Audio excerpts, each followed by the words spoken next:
बोले हालेलुया। मेरी बहन मेरे भाई, उसके अपने ही उसके विरोध में थे। उसके अपने ही उसके विरोधी बन चुके थे और वो यरूशलेम में जा रहा था और उसके बाद उसे सलीब पर जाना था। बोले हालेलुया। उसे सलीब पर जाना था और बाइबल क्या कहती है, यूहन्ना पहला अध्याय, यूहन्ना उसका पहला अध्याय उसके 11वें पद में लिखा हुआ है, वह अपनों के घर आया और उसके अपनों ने उसे, वो अपनों के घर आया, उसके अपनों ने उसको ग्रहण नहीं किया। यानी कि उसके अपने भी उसके विरोध में हो गए थे और ऐसे वैसे विरोध में नहीं हुए थे, खतरनाक तरीके से हुए थे। मत्ती 27 अध्याय 20 से 26 पढ़ें, देखें वहां क्या लिखा है। यूहन्ना पहला अध्याय अभी लिखवाया था, एक का 11 और दूसरा लिखवा रहा हूं मत्ती 27 अध्याय 20 से 26। प्रधान याजकों और पुरनियों ने लोगों को उभारा कि वे बरअब्बा को मांग लें और एक डाकू को मांगो, डाकू को पढ़िए, और यीशु का नाश कराएं। हाँ पढ़िए। हाकिम ने उनसे पूछा, इन दोनों में से किसको चाहते हो कि मैं तुम्हारे लिए छोड़ दूं? हाँ। उन्होंने कहा, बरअब्बा को। पिलातुस ने उनसे पूछा, फिर यीशु को जो मसीह कहलाता है क्या करूं? सब ने उससे कहा, वह क्रूस पर चढ़ाया जाए। उसके अपने थे ये। राजा पूछ रहा है, किसको चाहते हो, किसको छोड़ दूं? बरअब्बा को छोड़ दूं या यीशु मसीह को छोड़ दूं जो मसीह कहलाता है? वो कहते हैं हमें बरअब्बा चाहिए। उसके अपने उसके विरोध में। बोले हालेलुया। किस कदर नफरत थी, पढ़िए भाई। हाकिम ने कहा, क्यों? उसने क्या बुराई की है? उसने क्या बुराई की है? परंतु वे और भी चिल्ला कर कहने लगे वह क्रूस पर चढ़ाया जाए। वो क्रूस पर चढ़ाया जाए। जब पिलातुस ने देखा कि कुछ बन नहीं पड़ता परंतु इसके विपरीत हुल्लड़ बढ़ता जाता है, तो उसने पानी लेकर भीड़ के सामने अपने हाथ धोए और कहा, मैं इस धर्मी के लहू से निर्दोष हूँ, तुम ही जानो।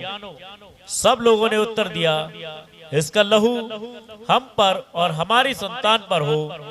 इस पर उसने बरअब्बा को उनके लिए छोड़ दिया और यीशु को कोड़े लगवाकर सौंप दिया कि क्रूस पर चढ़ाया जाए। आमीन। दुनिया एक डकैत को चाहती है, दुनिया एक धर्मी को नहीं चाहती। बोले हालेलुया। और आपको पता है जब यीशु मसीह ने गदरोनियों के देश में जो कब्रों में रहा करता था वो व्यक्ति, और जब उसको अच्छा किया तो वहां के लोग क्या बोले, हमारे यहां से चला जा।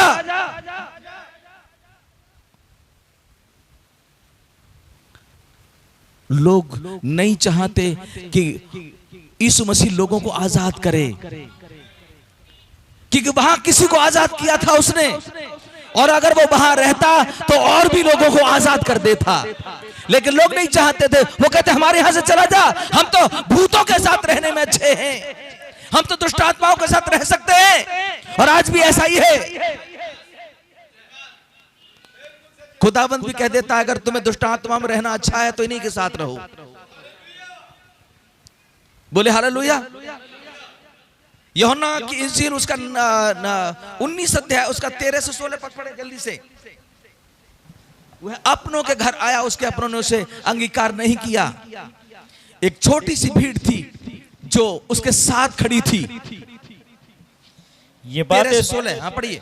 ये बातें सुनकर पिलातुस यीशु को बाहर लाया और उस जगह एक चबूतरा था जो इब्रानी में गब्बता कहलाता है, और बाहर न्याय आसन पर बैठा यह फसह की तैयारी का दिन था और छठे घंटे के लगभग था। यानी कि खुदावंत को कुर्बान होना था आने वाले समय में बहुत जल्दी।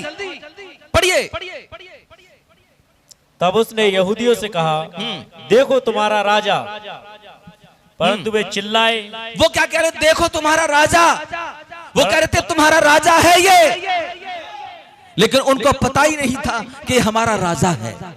लेकिन उनको मालूम था, जो होसन्ना के नारे लगा रहे थे कि वे हमारा राजा है ये, और वे नाच रहे थे, गा रहे थे, कपड़े बिछा रहे थे, एक खुशी का माहौल था वहां पर। लेकिन एक बड़ी भीड़, सन्नाटे, कुछ नहीं मालूम था उसको।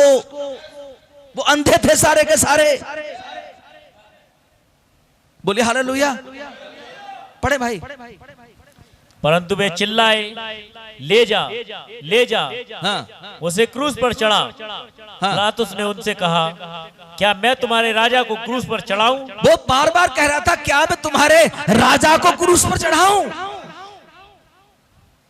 पढ़िए। प्रधान याजकों ने उत्तर दिया, हाँ। केसर को छोड़ हमारा और कोई राजा नहीं। वो क्या कह रहे हैं? केसर को छोड़ हमारा और कोई राजा वो नहीं। इनकार कर रहे हैं कि कैसर को छोड़ हमारा कोई राजा नहीं है, सिर्फ कैसर राजा है हमारा। लेकिन वास्तविकता में आप बताइए कि उनका राजा वास्तविकता में कौन था? बोले हालेलुया। वो कह रहे हैं कि कैसर को छोड़ हमारा कोई राजा नहीं है, यानी कि उसके अपने ही उससे नफरत कर रहे थे। बोले हालेलुया।